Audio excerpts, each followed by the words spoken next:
Et c'est l'édito de Mathieu Jolivet ce matin dans votre édito. Vous vous projetez sur 2026, Mathieu, qui sera un véritable chemin de croix pour notre Premier ministre, Sébastien Lecornu. Oui, déjà un chemin de croix budgétaire. On est dans une situation inédite. Une loi spéciale qui a déjà été votée pour faire tourner l'État quelques semaines. Concrètement, la France vit à crédit en mode prorogation budgétaire.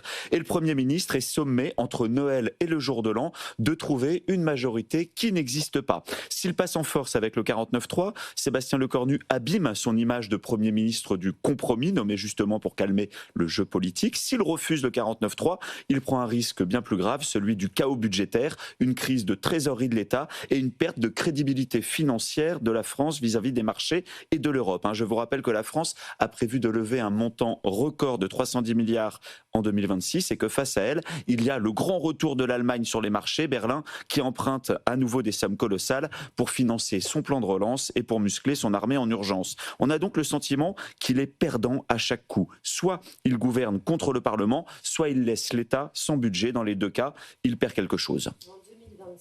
En 2026, il s'agit aussi pour Sébastien Lecornu de réarmer la France en période d'austérité, Mathieu. Oui, la loi de programmation militaire jusqu'à 2030 prévoit 413 milliards d'euros. C'est la plus forte hausse de l'effort de défense qu'on ait connu depuis la fin de la guerre froide. L'objectif affiché, il est clair, préparer la guerre de haute intensité, tirer les leçons de l'Ukraine, produire plus vite, plus fort, plus longtemps. Le chef d'état-major des armées a récemment fait un tableau très sombre des menaces extérieures dans le monde. Alors on s'est tous focalisés sur la polémique de sa petite phrase « Il faut accepter de perdre ses enfants », oui. Mais la réalité de son discours, c'est que la France doit se préparer à un monde plus dangereux, qui se brutalise à vitesse grand V. Dans ce contexte, un signal faible mais très politique, l'actualisation de cette loi de programmation militaire, censée ajuster les crédits à la réalité géopolitique, eh bien, elle a été repoussée à début 2026. Voilà donc le chemin de croix de Sébastien Lecornu. C'est aussi celui d'un Premier ministre sommé de préparer la guerre dans un pays qui reste mentalement en temps de paix.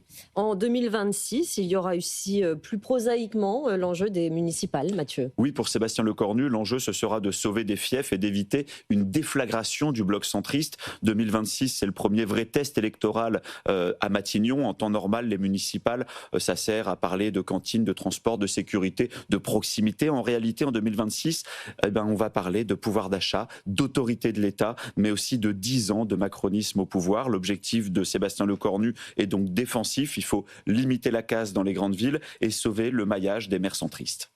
Je continue. Les municipales qui vont être difficiles vu les rapports de force qui sont en jeu. Oui, regardez qu'est-ce qu'on a sous nos yeux. On a un Rassemblement national qui est très fort sur le ressentiment social, qui est très audible sur la sécurité, qui est capable de transformer chaque colère en vote national, comme on l'a vu aux européennes ou dans les villes qu'il contrôle déjà, comme Hénin-Beaumont ou Perpignan. À gauche, même s'ils semblent désunis à Paris ou à l'Assemblée, ils sont plus disciplinés localement, capables de monter des accords assez pragmatiques entre écologistes, socialistes et insoumis. Puis on a les républicains qui sont affaiblis nationalement, mais encore assez puissants sur le terrain, avec un réseau d'élus encore assez enraciné, plus de 3000 maires les républicains. Et puis la France insoumise, moins implantée dans les petites communes, mais très active dans les grandes villes et les bastions militants. Et puis enfin, au centre, un pouvoir qui est fatigué, qui est fragmenté, perçu comme technocratique après 10 ans de pouvoir. Un atout quand même pour ces municipales, Mathieu, Sébastien Lecornu, c'est un élu de terrain.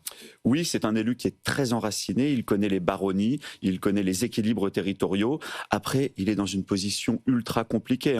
Pendant la campagne des municipales, il devra justifier ses arbitrages budgétaires, dire pourquoi l'État serre la vis pendant que les maires, eux, ils encaissent les colères locales. Si les municipales tournent mal, eh bien ça freinera sa capacité à réformer. Il risque alors de se retrouver en simple gestionnaire des affaires courantes. Voilà, donc c'est un chemin de croix de Sébastien Lecornu qui s'avère douloureux en 2026. En janvier, un budget douloureux. En mars, des municipales qui s'annoncent explosives. Le tout dans un contexte de colère qui monte, avec un monde agricole toujours hyper mobilisé et un malaise des classes moyennes très à cran sur le pouvoir d'achat. Merci beaucoup Mathieu Jolivet pour cet édito politique de dernier jour de l'année 2025.